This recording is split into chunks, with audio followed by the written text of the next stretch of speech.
You're 30 years old, you open your bank account on a quiet morning, and somewhere in the back of your mind, a number is haunting you. By now, you should have 1 year's salary saved. That's what everyone says. It's the rule, the famous 1 times your salary benchmark. It sounds simple, it sounds fair, and it's almost certainly wrong for where you actually are. The 1x rule, saving 1 year of your gross income by age 30, has been repeated so often in personal finance that it feels like law. Stuff share financial advisors print it in brochures. It appears in Reddit threads. It's the baseline, the cultural expectation, the thing you feel guilty about if you're not hitting it. But here's the problem. That rule was built on a trash assumption that almost nobody actually lives. It assumes you started working at 22. It assumes you never changed jobs, never got sick, never took time to figure out what you actually wanted to do. It assumes you had 0 student debt, a stable income that climbed in a neat line, and the mental and financial bandwidth to prioritize investing from day one. Unrealistic horse crap. Most people don't live that story, and the real numbers prove it.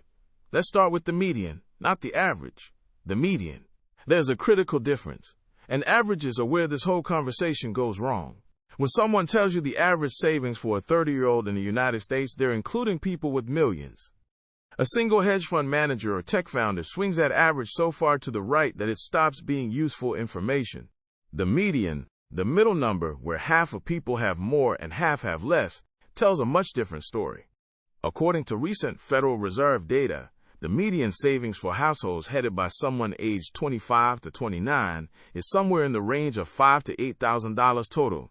That includes checking accounts, savings accounts, and retirement accounts combined, not per person, total, for a household. Now compare that to the 1x rule.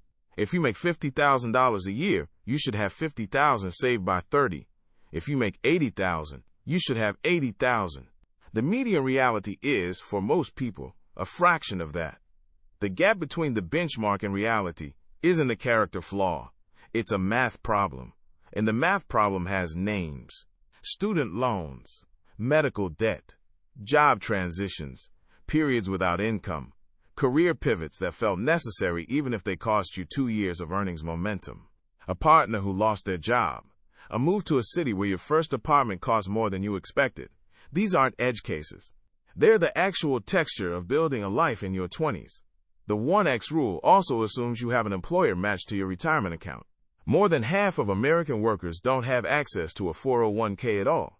If you're freelance, self-employed, or working at a company without a retirement plan, you're responsible for 100% of your retirement savings from day one. No match. No employer contribution. Just you. And yet the benchmark doesn't adjust for that. It doesn't care about your actual starting conditions. It just says 1 year's salary by 30. Here's another thing the rule gets wrong. It doesn't account for inflation or local cost of living. Saving $50,000 in rural Kentucky is a fundamentally different achievement than saving $50,000 in San Francisco. Your baseline expenses aren't the same. Your salary isn't the same. But the benchmark treats them as equivalent. And finally, the 1x rule is backward looking. It was built on the experience of people who are now in their 50s and 60s.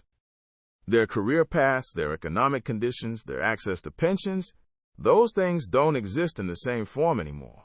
You're not supposed to be them. You're supposed to be you, starting from where you actually are. So if the 1x rule is a myth, what should you actually have saved by 30? The honest answer is, it depends. It depends on your income, your debt, your job security, your dependents, and your definition of financial health. There's no single magic number that works for everyone. But there is a number that matters more than the total: your savings rate. Not how much you have saved. How much of your income you're consistently saving. Because that number determines everything that comes next. If you're saving 10% of your income right now, you're ahead of most people. You're building a habit.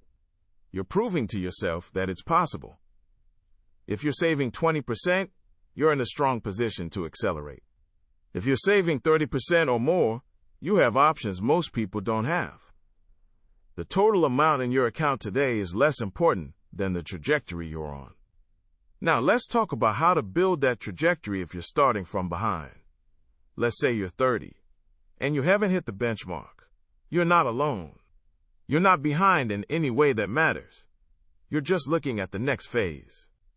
And that next phase is about 5 specific steps, each one designed to work with your actual brain and your actual life, not against it. Step 1 is the foundation. Understand your actual savings rate. Not what you think it is, what it actually is.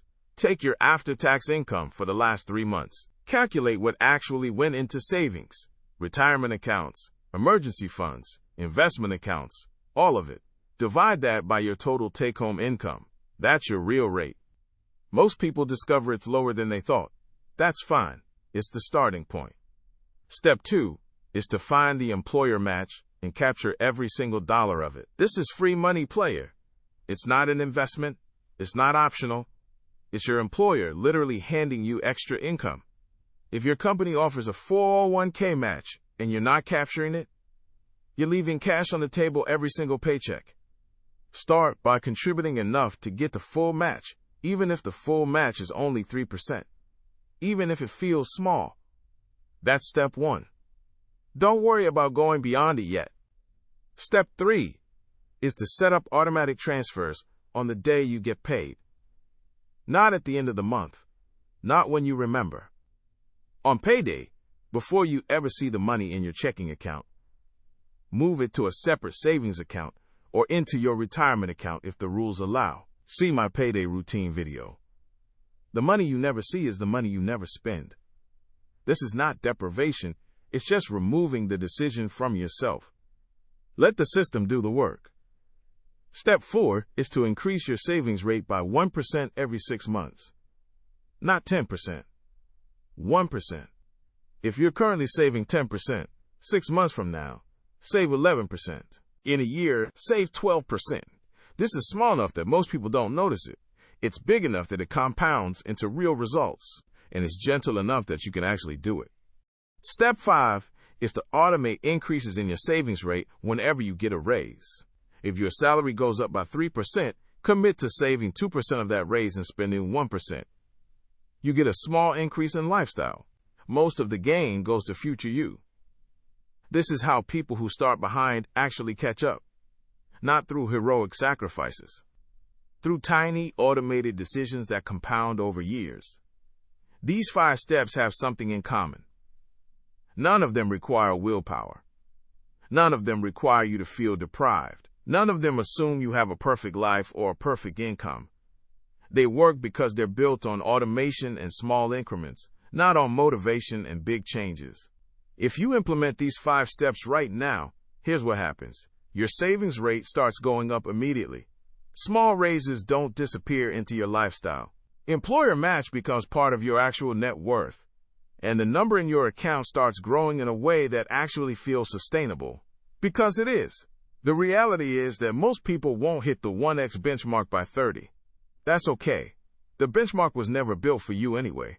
It was built for a mythical person who started at 22, with no debt, stable income, and the knowledge to invest from day one. You're not that person. But you're also not behind. You're just starting the actual game. And the actual game isn't about a number at 30. It's about a trajectory from now until 65 or 70. It's about building a savings rate that feels sustainable. It's about letting your employer's money work for you. And it's about making one decision about how much to save, and then letting automation defend that decision every single day. You don't need to catch up to a myth.